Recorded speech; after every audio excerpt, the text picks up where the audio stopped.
Hey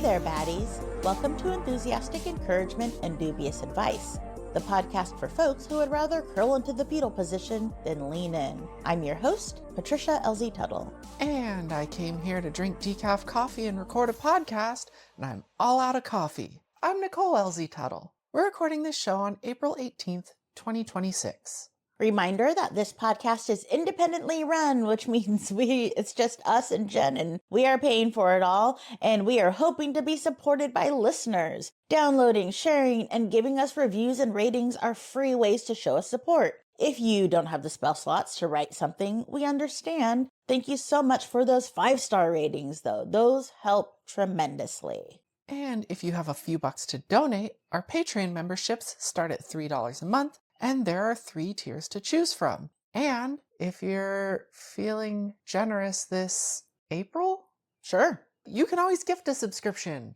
Yeah, and also, you know what? I'm thinking of lowering the price of that top tier, so keep an eye out. Ooh.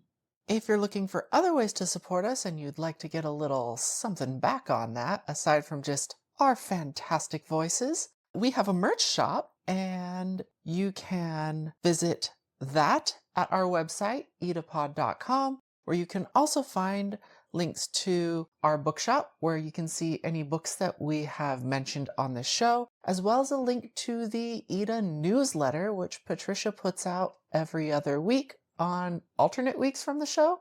No, I think the same week as the show. Same week as the show, just on a Friday instead of a Wednesday. Correct. So if you want your every other week to be filled with Patricia and I, you can go check out the newsletter. And if you really want to, the second tier of the Patreon gets you access to the Patreon plus the newsletter at $1 less than if you paid for them separately. Yeah, you get a discount. So thank you all for your patience. We took off last episode. We needed a little break. We had gone to New York for my birthday again. I hear it's a hell of a town. We saw 4 shows. In 3 days. Yeah. Nicole allowed me to fly my freak flag, I guess. And see theater. We saw Oh Mary with John Cameron Mitchell and Simu Liu, who is just stunning in person. And that was fun. That was a lot of fun. John Cameron Mitchell's Mary Todd Lincoln is a riot. Yeah. We saw Ragtime, the Ragtime Revival, which is one of my favorite shows. It's definitely one of my favorite shows to sing along to. It's a beast of a show. It's 3 hours long, and it was phenomenal. Who is the man who played the lead? Joshua Henry played Full House Walker Lord, Jr. that man's voice. Yeah. It's like they don't make voices like that anymore, and they don't write roles for voice, like for baritones like that anymore. Just brilliant. Everyone in the show is brilliant. We saw The Wild Party at Encores through New York City Center, which is another one of my absolute favorite shows, possibly my most favorite show. And this was a revival that they were just doing for 2 weeks. It is an absolute bonkers schedule. The cast will rehearse for 10 days, and then they'll put on the show for like 2 4-day weekends or something like that. This show is exactly what its name says. It is a wild party. Yeah, and it's based off kind of a long poem, a novel in verse, whatever you want to call it, about a wild party in like Prohibition era. It was a very scandalous poem, and I loved it. I'd never seen it staged, but I know every word from the, original cast recording. Then we also saw what is really, really bringing me a lot of joy, which is Cats, the Jellicle Ball. Y'all, if you have a chance to see this, if you're anywhere near New York, if you're any kind of a theater person, go see it. It is how Cats should be. I never thought I would be an Andrew Lloyd Webber apologist, but I will say it now. This show was brilliant in the context of ballroom. And we're talking about, some people know it from like the idea of voguing, some people know Paris is Burning. And within this context, the plot and storyline of Cats actually makes sense. I love that even Andrew Lloyd Webber saw it and he's like, yes, this is brilliant. Y'all have taken my show and done something amazing with it. Oh, yeah. He's all over the internet just raving about it. He loves it. Everyone loves it. It is pure joy incarnate. Yes. I love it. I love it so much. I'm wearing my Cat's Jellicle Ball sweatshirt right now. Yes. I'm low-key obsessed. I will look at any video on the internet because it just brings me so much joy. Yeah, no, I almost have no words about it despite all the words we have said. Yeah. And of course, I got to see friends, which was great. I got to see a few of my friends over there. We took some walks in Central Park. We went to the Met Museum twice. We went twice. It was great. You found a place, we had Viennese breakfast. Oh, yes. Which I don't even know what I had, but it was delicious. It involved potatoes, eggs, julienne pickles. I don't know. It was delightful.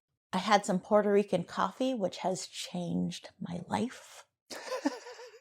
You found like the most expensive Puerto Rican coffee. It's so good though. It's like 787 coffee or something like that.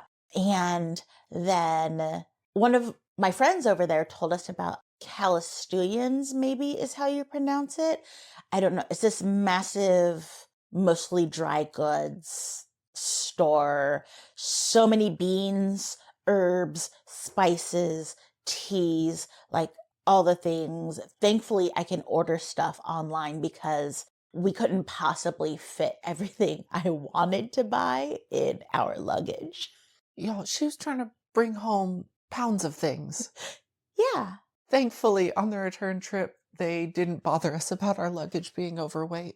Yeah, that was good. That was good. But enough yapping about New York City. For now. I will yap about it again, I'm sure. Because I am who I am. EEDA, NYC.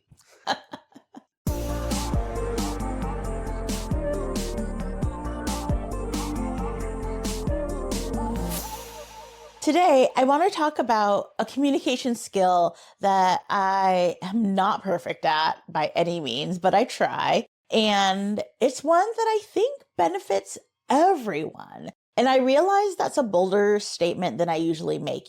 Some, many, most. I usually say like, this may benefit like most people, but I'm going to stand by it. I think this communication skill and way of thinking we're going to talk about today benefits everyone in some way. What's interesting about this is it even benefits people if they are not the person using this skill. Yeah. And it's kind of a two-part situation. First, before you could use, the communication skill, it's learning how to recognize the difference between something being bad versus it's just something you don't like. And we're not talking bad here in the 80s, 90s colloquial slang sense. Michael Jackson's bad. Or bad mama jamma. Yes, exactly. No, this is thinking that something is not good. This is really common, especially when it comes to food. It's easy for people to confuse food tasting bad to them, right? To them, versus just not liking it. Especially if someone has a really narrow window of what they like to eat, or if they're averse to foods from other cultures or, seasoning. Yeah, and sometimes food does taste bad, right? The food is off, it's maybe oversalted and almost inedible, right?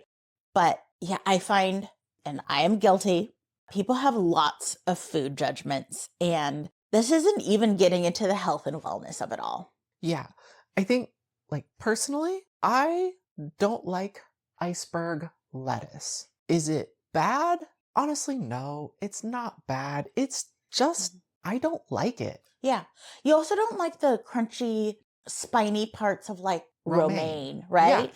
That doesn't make it bad. No, I just don't want to eat the spines. Yeah. They're not for me. We were in a restaurant when we were traveling where after a meal that we did not like, they brought out a deconstructed tiramisu and I was livid.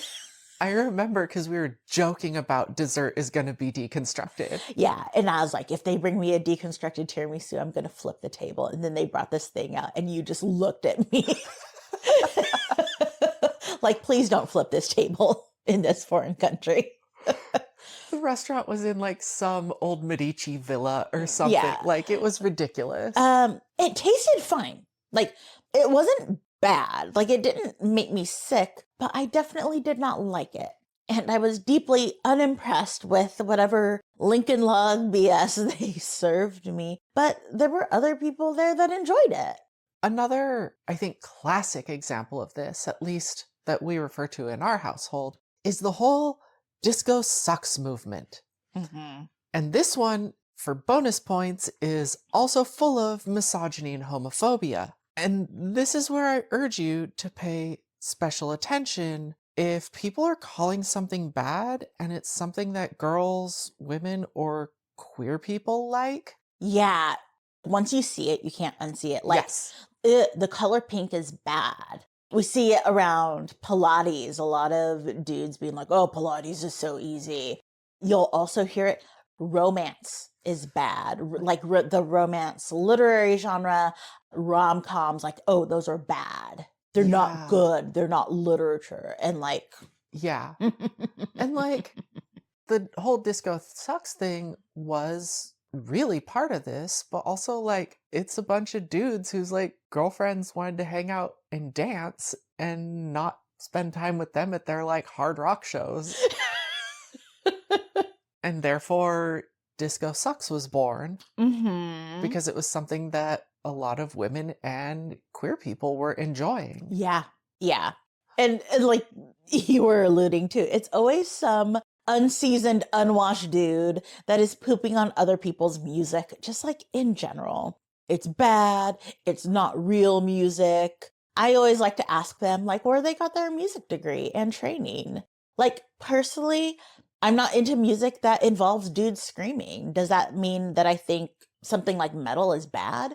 No, I don't. It's just not for me. And I think that's the crux of it there. Is it bad or is it just not for you? And what we're getting at here is that the basics of this is that the language we use shapes the way we think and perceive the world and other people.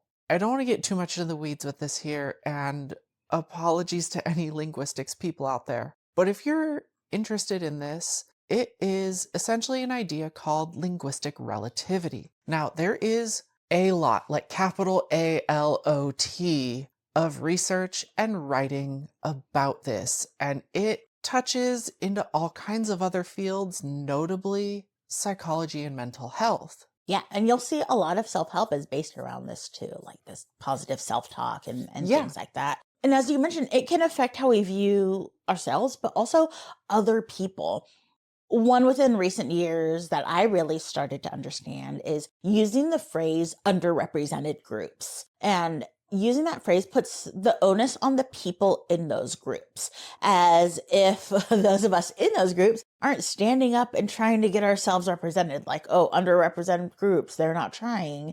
Personally, I've switched to the phrase historically excluded groups because it more accurately reflects what is happening. So, coming back around to what we were talking about, saying something is bad also reinforces your negative view of that something. For example, saying disco sucks will then also impact how you view people that like disco. You'll start to think that they suck too. Now, of course, there are some things that are objectively bad. Eating hemlock, racism, genocide, Crocs. and putting raisins in things like cinnamon rolls or potato salad. Okay, Crocs and cinnamon rolls was a joke, but I stand by the potatoes. I don't. I think it's objectively bad. No, that's to what put I mean. I raisins in stand by it. cinnamon rolls. No, that's what I mean. I stand by it being objectively bad. In cinnamon rolls? No, Yes. no. Sultanas and cinnamon rolls can be nice. No, they can't. Yeah. They ruin a cinnamon roll. Mm. You can keep them in your I oatmeal disagree to cookies. disagree. You can keep them in your oatmeal cookies that trick me into thinking it's a chocolate chip from a distance. Sneaky oatmeal cookies.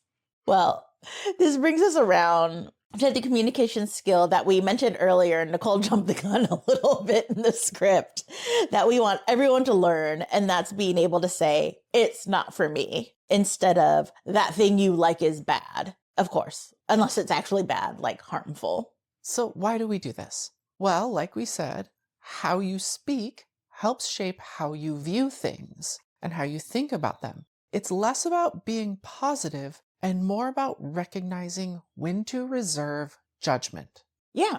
Also, for example, it feels pretty terrible if a person, say, got invited to our home and looks at our pantry and is like, ew, is that spam? Ew, you drink flavored coffee? Ugh, are we listening to a 90s mix? First off, if you poo-poo our 90s mix, get out.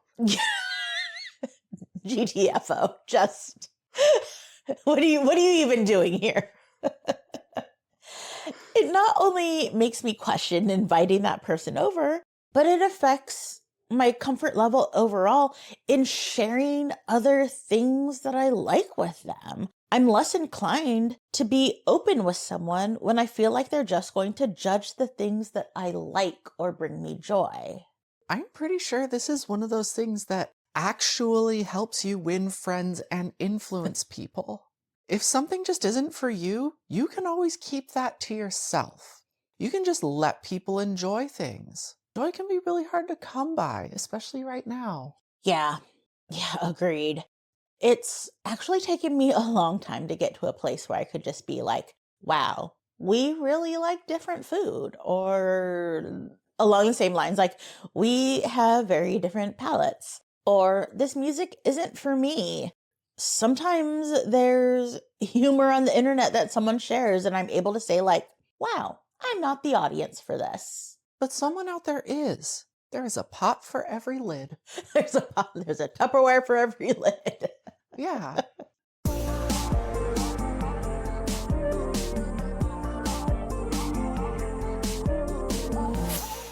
Okay, Patricia, what is your takeaway from this one? Yeah, it's really honing that skill of recognizing, is this thing bad or do I just not like it? Nicole, what's your takeaway? Following up to that, learning how to say, that's not for me, but maybe not always to someone's face. That too. That's really important. Like, those can be inside words. Those could be inside thoughts. Nicole, we have a little bit of time. I want to ask what you're reading right now, or have you read anything good lately? I just wrapped up this book last night. This is The Blood Countess, Murder, Betrayal, and the Making of a Monster by Shelley Puhak. This is the real story of the Blood Countess, Elizabeth Bathory. There is long-standing pop culture references and other things to Elizabeth Bathory. I think Lady Gaga even played a version of her in American Horror Story. Really? Yeah. Oh. The crux of this, for people don't know, is that she was a Hungarian countess who supposedly killed somewhere between 200 and 600 young women and virgins and bathed in their blood. And this is, of course, not true. This is just like basically slander.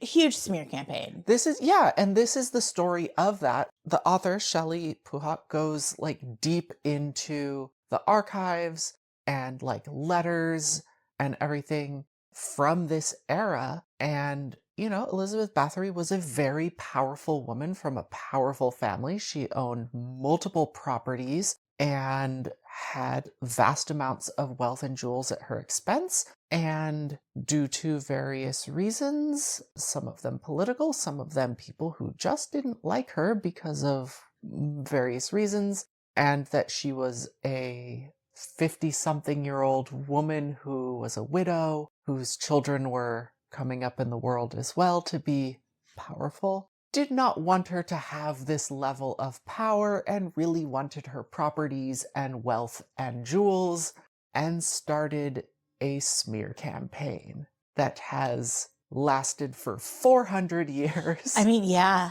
Yeah, and people are still basing their books off it and Yeah. everything. Yeah. Yes. Yeah. And there's like And vampire media. lore associated with this and everything. Totally. Yeah.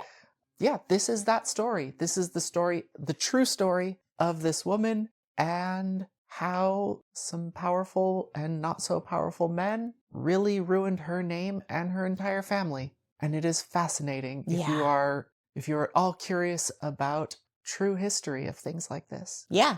Yeah, and we'll of course link it in our bookshop. Yeah. What about you? What did you read recently?